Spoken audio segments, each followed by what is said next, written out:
ಸ್ನೇಹಿತರೆ, ಮತ್ತೊಂದು ವಿಡಿಯೋಗೆ ಸ್ವಾಗತ ಸುಸ್ವಾಗತ. ಗಂಗೆಯಲ್ಲಿ ಸ್ನಾನ ಮಾಡುವುದಕ್ಕಾಗಿ ಒಬ್ಬ ತಾಯಿ ಹೋಗಿದ್ದಾಗ ನೂಕುನುಗ್ಗಲಿನಲ್ಲಿ ಮಗು ತಾಯಿಯ ತೋಳಿನ ತೆಕ್ಕೆಯಿಂದ ಜಾರಿಕೊಂಡು ದನ ಕಾಯುವ ಒಬ್ಬನ ತೆಕ್ಕೆಯೊಳಗೆ ಬಿತ್ತು. ಅವನಿಗೆ ಮಕ್ಕಳಿರಲಿಲ್ಲ. ಮಗುವಿನ ಆಗಮನ ಕಂಡು ಅವನು ದೇವರು ಕೊಟ್ಟ ವರವೆಂದೇ ಸಂಭ್ರಮದಿಂದ ಹಬ್ಬ ಮಾಡಿದ. ಮಗುವನ್ನು ಕಳೆದುಕೊಂಡ ತಾಯಿ ಗೋಳಾಡಿದರು. ಪೊಲೀಸರಿಗೆ ದೂರು ಕೊಟ್ಟರು. ಪೊಲೀಸರು ಮಗುವನ್ನು ನಿಜವಾದ ತಾಯಿಗೆ ಒಪ್ಪಿಸಿದರು.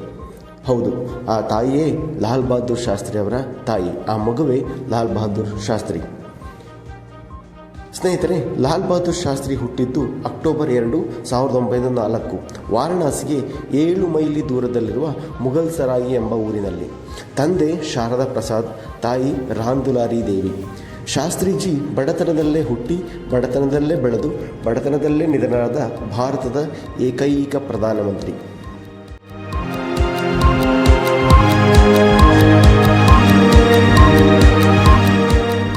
ಶಾಂತ ಚಿತ್ತದಿಂದ ಎಂಥದ್ದನ್ನಾದರೂ ಸಾಧಿಸಬಹುದು ಎಂಬುದಕ್ಕೆ ಅವರೊಂದು ನಿದರ್ಶನ. ಮೂರ್ತಿ ಚಿಕ್ಕದಾದರೂ ಕೀರ್ತಿ ದೊಡ್ಡದು ಎಂಬ ಗಾದೆಯನ್ನು ಸಾರ್ಥಕಗೊಳಿಸಿದ ಮಹಾ ವ್ಯಕ್ತಿ.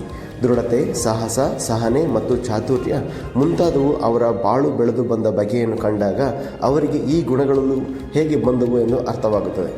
ಕೆಲಸ, ಮನಸ್ಸು ಮತ್ತು ಮಾತು ಮೂರನ್ನು ಶುದ್ಧವಾಗಿಟ್ಟುಕೊಂಡು ಬಾಳಿದ ಜೀವ.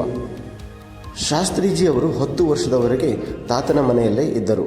ಆ ಊರಿನಲ್ಲಿ ಪ್ರೌಢಶಾಲೆ ಇರಲಿಲ್ಲ. ಹೀಗಾಗಿ ಮುಂದೆ ಓದಲು ವಾರಣಾಸಿಗೆ ಕಳಿಸಿದರು. ಧೈರ್ಯ, ಆತ್ಮಾಭಿಮಾನಗಳು ಶಾಸ್ತ್ರೀಜಿಗೆ ಚಿಕ್ಕಂದಿನಿಂದಲೂ ಬಂದ 2 ದೊಡ್ಡ ಗುಣಗಳು. ವಾರಣಾಸಿಯಲ್ಲಿದ್ದಾಗ ಒಮ್ಮೆ ಇವರು ತಮ್ಮ ಗೆಳೆಯರೊಂದಿಗೆ ಗಂಗೆಯ ಇನ್ನೊಂದು ದಡದಲ್ಲಿದ್ದ ಜಾತ್ರೆ ನೋಡಲು ಹೋದರು. ಬರುವಾಗ ದೋಣಿಗೆ ಹಣವಿರಲಿಲ್ಲ. ಗೆಳೆಯರಲ್ಲಿ ಹಣ ಕೇಳಲು ಅವರ ಸ್ವಾಭಿಮಾನ ಒಪ್ಪಲಿಲ್ಲ. ಗೆಳೆಯರಿಗೆ ಗೊತ್ತಾಗದ ಹಾಗೆ ಅವರು ಗುಂಪಿನಿಂದ ಹಿಂದುಳಿದು ಲಾಲ್ ಬಹದ್ದೂರ್ ಶಾಸ್ತ್ರಿ ಗಂಗೆಯಲ್ಲೇ ಧುಮುಕಿದರು. ಇತರರು ಭಯದಿಂದ ಉಸಿರು ಹಿಡಿದು ನೋಡುತ್ತಿದ್ದಾಗ ಇವರು ಈಜಿ ದಡ ಸೇರಿದರು.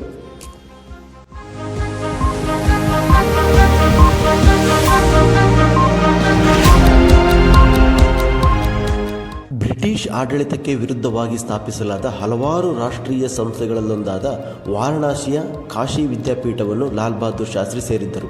ಅಲ್ಲಿ ಅವರು ದೇಶದ ಶ್ರೇಷ್ಠ ಬುದ್ಧಿಜೀವಿಗಳು ಮತ್ತು ರಾಷ್ಟ್ರೀಯವಾದಿಗಳ ಪ್ರಭಾವಕ್ಕೆ ಒಳಗಾದರು. ಶಾಸ್ತ್ರಿ ಎಂಬುದು ವಿದ್ಯಾಪೀಠದಿಂದ ಲಾಲ್ ಬಹದ್ದೂರರಿಗೆ ನೀಡಿದ ಪದವಿ, ಆದರೆ ಅದು ಅವರ ಹೆಸರಿನ ಭಾಗವಾಗಿ ಜನಮನದಲ್ಲಿ ಉಳಿದಿದೆ. ಲಾಲ್ ಬಹದ್ದೂರ್ ಶಾಸ್ತ್ರಿ ಅವರು ತಮ್ಮ ಹಳ್ಳಿಯ ಪಕ್ಕದ ಮಿರ್ಜಾಪುರದ ಲಲಿತಾ ದೇವಿಯನ್ನು 1927ರಲ್ಲಿ ವಿವಾಹ ಆದರು.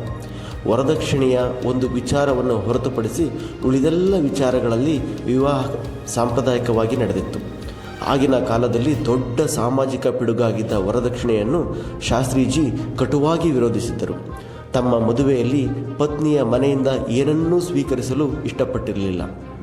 ಶಾಸ್ತ್ರಿ ಅವರ ಮಾವನವರು ಹಲವು ಬಾರಿ ಮನವಿ ಮಾಡಿದ ಮೇಲೆ ಕೆಲವು ಮೀಟರ್ ಖಾದಿ ಪಟ್ಟೆಯನ್ನು ಮದುವೆಯ ಉಡುಗೊರೆಯಾಗಿ ಪಡೆದಿದ್ದರು.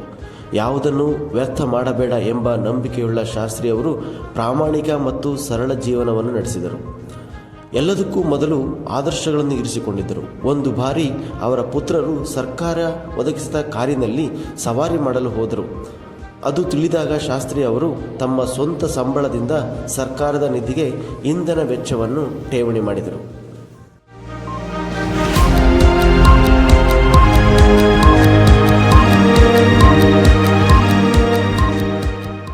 1930ರ ನಂತರ ಶಾಸ್ತ್ರೀಜಿಯವರು ಸಂಪೂರ್ಣವಾಗಿ ಸ್ವಾತಂತ್ರ್ಯ ಚಳುವಳಿಯಲ್ಲಿ ತೊಡಗಿಸಿಕೊಂಡಿದ್ದರು. ಸ್ವಾತಂತ್ರ್ಯದ ಕನವರಿಕೆಯಲ್ಲಿ ಶಾಸ್ತ್ರೀಜಿಯವರು ಸ್ವಂತ ಮನೆಯನ್ನೇ ಮರೆಯಬೇಕಾಯಿತು.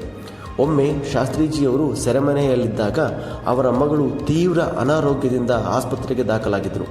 ವಿಷಯ ತಿಳಿದ ಮೇಲೆ ಜೈಲಾಧಿಕಾರಿಗಳು ಶಾಸ್ತ್ರೀಜಿಯವರನ್ನು 15 ದಿನಗಳ ಕಾಲ ಪೇರೋಲ್ ಮೇಲೆ ಬಿಡುಗಡೆ ಮಾಡಿ ಮನೆಗೆ ಕಳಿಸಿದರು.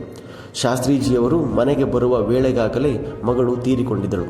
ಕಾರಣ, ವೈದ್ಯರು ದುಬಾರಿ ಔಷಧಗಳನ್ನು ಬರೆದುಕೊಟ್ಟಿದ್ದರು. ಶಾಸ್ತ್ರಿಯವರ ಬಳಿಯಾಗಲಿ ಅಥವಾ ಅವರ ಪತ್ನಿಯವರ ಬಳಿಯಾಗಲಿ ಆ ಔಷಧಗಳನ್ನು ಕೊಂಡುಕೊಳ್ಳುವಷ್ಟು ಹಣವಿರಲಿಲ್ಲ. ಇದು ಮಗಳ ಕಥೆಯಾದರೆ, ಇದಾದ ಸ್ವಲ್ಪ ದಿನದಲ್ಲೇ ಶಾಸ್ತ್ರೀಜಿ ಅವರ ಪತ್ನಿ ಲಲಿತಾ ಶಾಸ್ತ್ರಿಯವರು ಸಹ ಪೌಷ್ಟಿಕ ಆಹಾರದ ಕೊರತೆಯಿಂದ ಹಾಸಿಗೆ ಹಿಡಿದಿದ್ದರು. ಜೈಲಿನಲ್ಲಿದ್ದ ಶಾಸ್ತ್ರೀಜಿಯವರು ವಿಷಯ ತಿಳಿದು ದಿನವೂ 1 ಲೋಟ ಹಾಲು ಕುಡಿಯುವಂತೆ ಪತ್ನಿಗೆ ಪತ್ರವೊಂದನ್ನು ಬರೆದರು. ಆದರೆ ಲಲಿತಾ ಶಾಸ್ತ್ರಿ ಅವರ ಬಳಿ ಹಾಲನ್ನು ಕೊಳ್ಳಲು ಹಣವಿರಲಿಲ್ಲ. ಆದರೆ ಪತಿಯ ಮಾತನ್ನು ಮೀರಬಾರದು ಎಂಬ ಕಾರಣಕ್ಕೆ ಒಂದು ಪುಟ್ಟ ಗಂಧ ಬಟ್ಟಲಿನಲ್ಲಿ ನಿತ್ಯ ಹಾಲನ್ನು ಕುಡಿಯಲಾರಂಭಿಸಿದರು. ಗಂಧದ ಬಟ್ಟಲೊಂದರಲ್ಲಿ ಅದೆಷ್ಟು ಹಿಡಿಸಿತು. ನಂತರ ಶಾಸ್ತ್ರೀಜಿಯವರಿಗೆ ಪತ್ರವೊಂದನ್ನು ಬರೆದರು. ಅದರಲ್ಲಿ ತಾನು ನಿತ್ಯ ಹಾಲು ಕುಡಿಯುತ್ತಿರುವುದಾಗಿ, ತನ್ನ ಬಗ್ಗೆ ಹೆಚ್ಚೇನು ಚಿಂತಿಸದೆ ಬದ್ಧತೆ ಮತ್ತು ಸಮರ್ಪಣಾ ಮನೋಭಾವದಿಂದ ಉಗ್ರವಾಗಿ ಹೋರಾಡಿ ಬ್ರಿಟಿಷರನ್ನು ಈ ದೇಶದಿಂದ ಹೊರದಬ್ಬಬೇಕೆಂದು ತಿಳಿಸಿದ್ದರು. ಶಾಸ್ತ್ರೀಜಿಯವರು ಜೈಲಿನಿಂದ ಬಂದ ನಂತರ ಗಂಧದ ಬಟ್ಟಲಿನ ವಿಚಾರ ತಿಳಿದು ಅತ್ಯಂತ ಭಾವುಕರಾಗಿದ್ದರು. ಸ್ನೇಹಿತರೆ, ಇದು ಲಾಲ್ ಬಹದ್ದೂರ್ ಶಾಸ್ತ್ರಿಯವರ ಸರಳ ಬದುಕಿನ ಕತೆ. ಇನ್ನಷ್ಟು ಸ್ವಾರಸ್ಯಕರ ವಿಷಯಗಳನ್ನು ಮುಂದಿನ ಭಾಗದಲ್ಲಿ ನೋಡೋಣ. ಈ ವಿಡಿಯೋ ನಿಮಗೆ ಇಷ್ಟವಾದಲ್ಲಿ ಲೈಕ್ ಮಾಡಿ, ಶೇರ್ ಮಾಡಿ, ಸಬ್ಸ್ಕ್ರೈಬ್ ಮಾಡಿ. ಧನ್ಯವಾದಗಳು.